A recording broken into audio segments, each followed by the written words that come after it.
They present the popular radio program, Political Platform, on the Ray Power FM network. Ray Power FM Political Platform, now on television. Keep track of the country's polity and be part of the process as they discuss and put political developments in the country into perspective. It's Ray Power Political Platform on AIT Abuja. Welcome to Political Platform on Ray Power FM. We're also on AIT Abuja and AIT International. You can also get us on our YouTube channel, AIT Political Platform. My name is Amechi Anapwe. Want to update you on events, issues, and developments pertaining to Nigeria's social, political, and economic development issues breaking in the last 24 hours and are coming so fast. Blame game is on. Initially, it was appointees of the president that were trading blames over who's responsible for the reinstatement of Abdul Rashid Mena into the public service. The head of service said, "My hands are clean, I was not involved." The Minister of Interior says, "It didn't come from me, it came from the head of service." Then the Civil Service Commission will say, "We only receive a directive from the Attorney General of the Federation." That was the first leg of the blame game. Now the second leg is between administrations. The spokesperson of the president, Garba Shehu, says it is the loyalists of the former administration, that's the Goodluck Jonathan administration, that plotted the restatement of Abdul Rashid Mena. While the former president spokesperson has said the present administration is trying to pass the buck, that they were not in any way involved in it. Blame game continues. And of course, the court has given the bailiff, that's the Federal High Court in Abuja, presided over by Justice Okonaban, has given the bailiff 5 days within which to serve former President Goodluck Jonathan with a subpoena order to appear before it.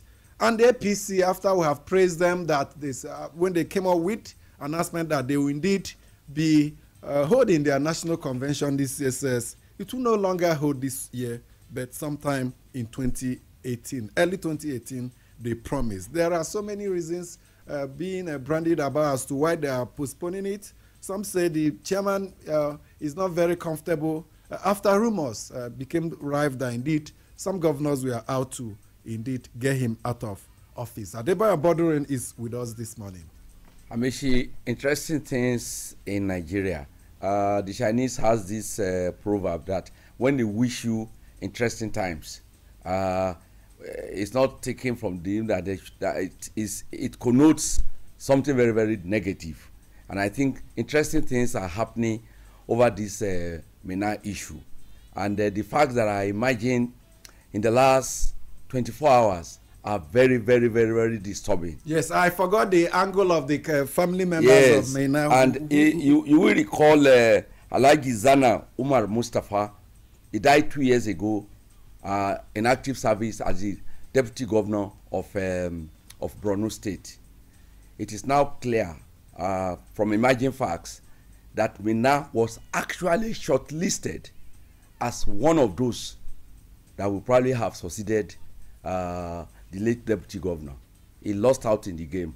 So the game that they don't know where he was, how he entered the country, I think what we need is an open probe of this issue. It's a national embarrassment.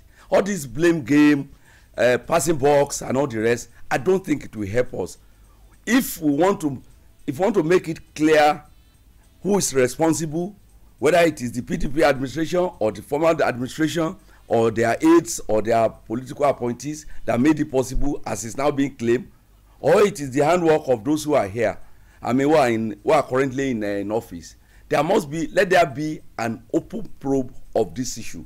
At least for the first time in the history of this country, let's set the record straight. We are in an era where we have been promised transparency, accountability, anti-corruption, and unwavering commitment to fight corruption. So if that is the goal of this administration, I think the government should also be courageous enough to raise a judicial panel to openly probe all the issue surrounding the Mena, because if it is not done, the blame game will continue. And like I said on this program 2 days ago, we'll just be back to the fella era. It will now be, it was, and the whole thing was planned by unknown soldier and all the rest. And I think we shouldn't, this matter must not be swept under carpet. The family members of Mena addressed the press in Kaduna yesterday, and they said it was the federal government that invited their brother to come back from outside the country. The senior, they joined the administration. His brother was even categorical in that statement, which was captured by the media, that Mena is a registered member of APC. The responses of Shehu Garuba, again, just like when he talked about rats destroying electrical fittings in the president's office, is most unintelligent, if you ask me. Trying to apportion blames, saying he's the loyalist of the former administration. Is it Goodluck Jonathan that appointed the Attorney General of the Federation, Abubakar Malami? Is it him that also suggested the appointment of Dambaza, Minister of Interior? These are some of the issues. J, as you already know, is with us in the studio. Amechi, sometimes I think that as a nation, we have no shame. If our leaders have any sense of responsibility and shame, they will not be opening their mouths at this time to try to defend themselves. The Minister of the Interior is saying he's not aware of it. Under your watch, somebody is appointed, promoted a director, somebody who is on the wanted list of the EFCC, and you can come out and tell the world that you were not aware. Then who are you, and who is in charge in your ministry? Not that he's not aware, that he was not responsible for the reinstatement. Amechi, we're saying the same things. Whether he was responsible or not, he is the man in charge of that ministry. I think that at times like this, they should just keep quiet and look for better ways of hiding their heads. You talk about the presidential spokesperson. He's blaming the Jonathan administration, loyalists of former President Jonathan. For God's sake, are they still in government? Are they the ones in charge? Even if they came to you to say, please help us, can you not say no? Is it compulsory that you must adhere to whatever it is they tell you to do? If you look around and then look at the family coming out, the family somehow, I believe, will not be bold enough to say, yes, this current administration invited Mena to come back if something did not go on along the line. I think that we should just keep quiet, hide our faces in shame, and look at how to probe this issue to bring out the real truth. Well, some will say it is a leadership deficiency that may have thrown up all this situation. And we shall be devoting time to look at, indeed, how we can begin to mold our leaders, future leaders, catch them young, and of course make sure that they are equipped to do the responsibilities that will be entrusted to them much later. But before all this, let's hear from you. Let's read some of the mails you have sent to our email platform. Hello and welcome to the mail segment. I am Usai Tinyere. I am Tenikan Akipu. You're welcome. We begin today with reactions to several issues raised on the platform within the last few days. Christy Victor in Abuja writes, and I read, in your analysis yesterday, Mr. Amechi, you were commending APC in their actions over Mena's case and also accepting their mistake or fault, making it look as if it is their way of handling issues. Point of correction, Mr. Amechi, you are very wrong. In as much as I am not a member of any party, I want to say that APC hates criticism. They don't accept any wrongs. Rather, when they are criticized, they want to fight back by all means. Amechi, what else do you want them to say or do? Is the Mena saga not obvious? Is it not embarrassing to the party that is fighting corruption? May God help us all. And more reactions. Laji Agbaz in Garki, Abuja, is asking some salient questions, and he says, must it be about condemnation all the time? Why isn't President Muhammadu Buhari commended for the first phase of his fiscal federalism restructuring? Diversion of constituency projects in all forms is now a thing of the past. Godfatherism is losing steam in our current political system. The TSA that was killed by its founding fathers suddenly came alive and is boosting our internal savings. And God willing, before 2019, our beloved country Nigeria will be fully restructured. In my candid opinion, we can sell the desirable promised land through image restructuring and accountability. If we are not holding ourselves and leaders accountable when necessary, it will be a case of expecting a different result from a non-workable act. If the TSA, whistleblowing, EFCC, ICPC, etc. were judiciously used by the founding fathers, by now we would have migrated from the giant of Africa to a world power. God bless Nigeria. More reactions, and Mechi Obochi in Kuba Abuja says, I listened to Monday Ames Mail yesterday on your program, claiming that Honorable Rotimi Amichi's interview was very educative. Educative in what sense? How would the closure of a maritime academy for 2 years be very educative? Anyway, every person is entitled to his own opinion. Honorable Rotimi Amichi was very economical with the truth, as he failed to inform Nigerians why the maritime academy was closed, more so that the government is sourcing for loans to build rail lines connecting all the state capitals does not show that this administration is delivering on its promises. To me, delivering on its promises means seeing those things on ground, not on paper, or we'll do this or do that. And Shegun Akeju from Port Harcourt in Rivers State writes on the suspended SGF. He says, when suspended secretary to the federal government was informed by the media on his way to the National Assembly, but he had been suspended, his response was, by who? The journalist told him, by the presidency. He asked, who is the presidency? Now we know that President Muhammadu Buhari is the president. Oshibajo is the vice president, while different persons are the presidency. The presidency obviously is made up of Chief of Staff to the President, DG DSS, suspended SGF, Attorney General of the Federation, Dambazo, and some appointees of President Muhammadu Buhari. These people have taken authority from President Muhammadu Buhari and have made him a president without authority. Away from that, Muhammad Abu in Abuja says, you recently brought to the fore the disagreement between the suspended Executive Secretary, NHIS, and the Minister for Health on corruption, maladministration and fraud. To date, nothing has been heard on the issue. However, my worry is the attitude of some hospitals towards beneficiary patients. For instance, a lot of the hospitals treat regular ailments like headache, fever and the likes only as what they say is covered under NHIS, besides being nonchalant to the patients coming under NHIS. More worrisome is that some hospitals now specify time period within which they can attend to patients coming under the NHIS, like between 10 a.m. to 4 p.m. Some have suspended attending to NHIS covered patients. Their complaints are that the HMOs do not pay them. Is that not disagreement between the ex-secretary and the minister?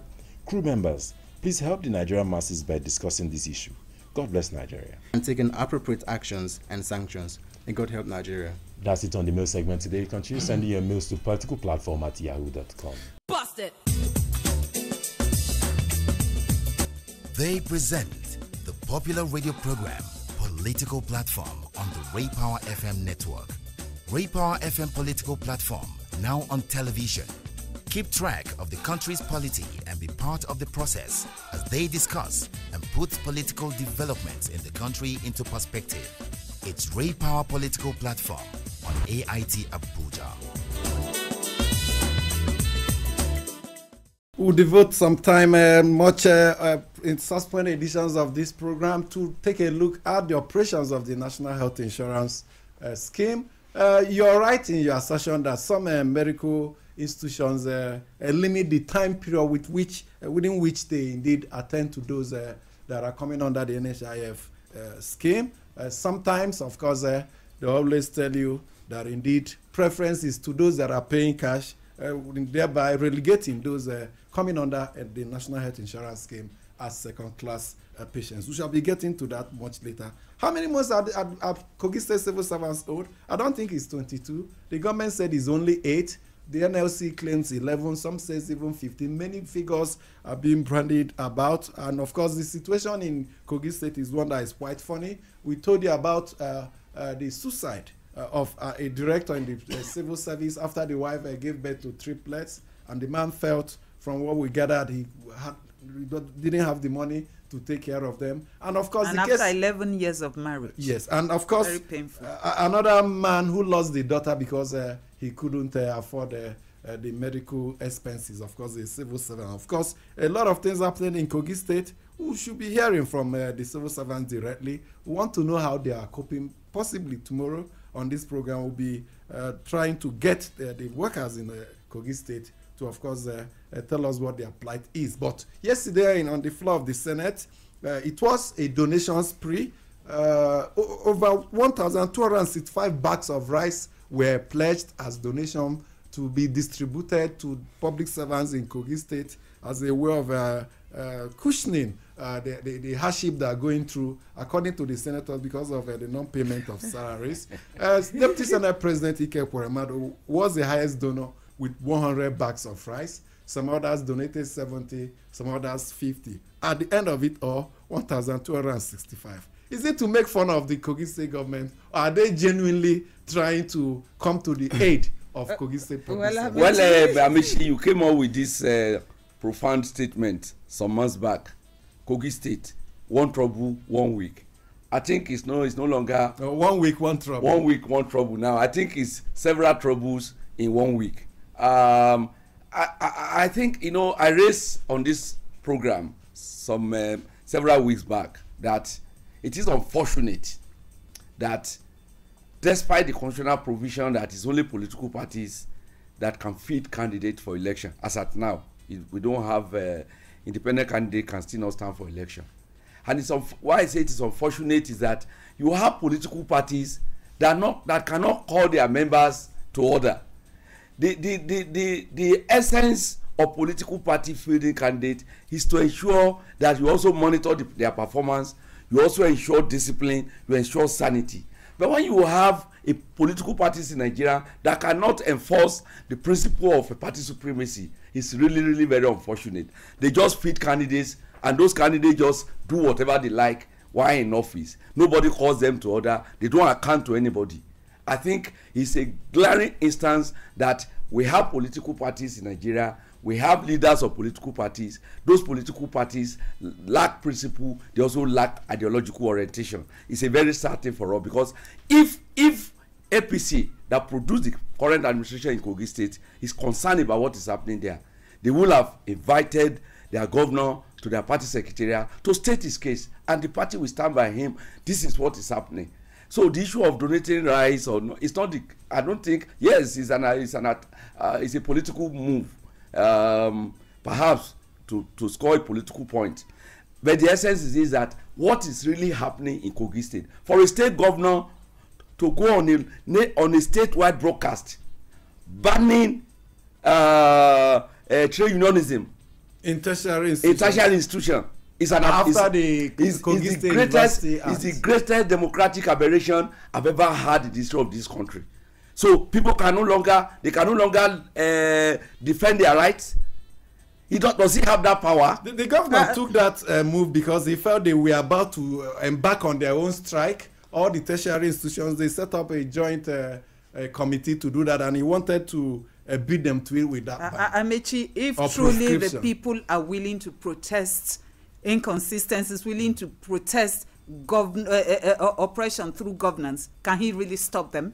We have seen people try such things in the past. Even under alleged despotic rule, the people still rose. The voice of the people will always prevail. But let me come to what Adebayo Bodunri said. It is not only a question of indiscipline that has made political parties not be able to assert party supremacy. I think it is the greed of our leaders. It is very convenient for them to look the other way so that they can continue enjoying the largesse that they get from these governors. Governors who have made themselves lords even over the revenue that is meant for the development of their states and to improve the lifestyle of the standard of living of the people. So the largesse they enjoy is uppermost in their minds. Because of that, they don't want to ruffle feathers instead of doing what is right. As for the donation of the rice, I smell a rat, a political rat, and it will come to fruition in the next election. Well, the government in Kogi says when it entered into assumed office, it discovered that the public service was bloated with fictitious names, ghost workers everywhere, forcing the state to spend huge sums of money paying those that have not been turning out to work. So what it is, it has done the verification exercise. What is it still waiting for? A verification process to verify those who are actually working. And in the process, the government said it discovered that lots of people falsified their ages, including the government also alleges that the man that committed suicide was one of those that falsified their age, and he even accepted that he did that. But out of benevolence, they said, we are going to see how we can help your situation. He says, at the end of it all, they hope to get a leaner but more efficient public service. I think they shouldn't even bring in that man. The issue is for how long will it take place? And of course, it appears that opponents are trying to make political gains and capital out of the situation. And rightly so, if the Kogi people State. benefit. Rightly so, if the people will benefit from it. At Okay. least the people will get to eat rice. We'll be focusing on Kogi. Of course, events there not very positive. Of course, it reminds me also of developments in Imo State. Of course, dwelt on that last week on this program. Let's use the little time we'll have to take you through developments in the two big political parties, the APC and PDP. Let's start from the PDP. We now have 3 persons who have publicly announced their intention to seek for his candidacy presidential ticket in 2019. Now, Fayose was the first to go public. Sule Lamido, a former governor of the Jigawa State, even has opened offices. And of course, Ibrahim Shekarau, a former minister of education and former Kano State governor, has also written to chieftains of the party saying they will contest. In APC, the much advertised national convention of the party, scheduled to hold before the end of this year, has been shifted to the first quarter of 2018. Yeah, APC has also made it clear that despite this, the shift of the convention to first quarter of next year, the national executive committee meeting of the party will hold next week. And the national caucus meeting. Yeah, caucus meeting after several months. After several months of shifting days and all the rest. But there was an ugly development in Kaduna yesterday that I think it will not be good for this country if nothing concrete is done to nip it in the bud. There was I call it a rally or a meeting yesterday in Kaduna, and it ended in chaos. In fact, the arm of one of the supporters of Sule Lamido. Yes, was cut off. I think he was trying to launch his campaign office or something. Yes, like that. the arm of one of them was cut off, and so many of them are now in the hospital. I don't think the sky is so large that as many birds as possible should be able to fly without inhibitions. I don't think if we start in 2017, start witnessing violence, intimidation, thuggery ahead of 2019. At 2019, it is. I don't think it will be. It won't be a good. It won't be a good thing for the country. I easily recall what Ayo Fayose said the day he was declaring his intention to run for presidency. He talked about this issue of intimidation. In fact, he hammered on it that day and said that one of the reasons he was coming out was to encourage others who had similar aspirations, who had similar intentions, exactly, to be bold enough to come out. He didn't believe in intimidation of any kind, and they should not be intimidated. And then you begin to witness this kind of a thing, possibly by people who believe that, oh, maybe the current leadership should remain the way it is. Nobody should come and begin to declare intentions to aspire to the same leadership. I think that it is wrong. We run a democracy where anybody who has a desire, who aspires, is free to declare his intention, and then let the people be the ultimate deciders of who govern them. And that is what it should be. I think that it is not in the to the credit of this administration that such things should begin to happen. And the president, if possible, should step into this immediately and nip it in the bud. And we charge the security agencies to move swiftly in arresting those behind this act of violence in Kaduna yesterday, to, of course, instill that confidence and to deter in people that are indeed, this won't be the future of the 2019 election. In Anambra State, we have not heard of this violence. We have not heard of court injunctions. The INEC chairman confessed that the process appeared to have been flawless so far, and we expect it to be so. It's a new era. It's a new era in Anambra that should, of course, be replicated throughout the length and breadth of the country. What my state can do for the rest of the country. Thank you so much for joining us on the program. We'll be here tomorrow with another edition. My name is Amechi Anakwe. Bust it.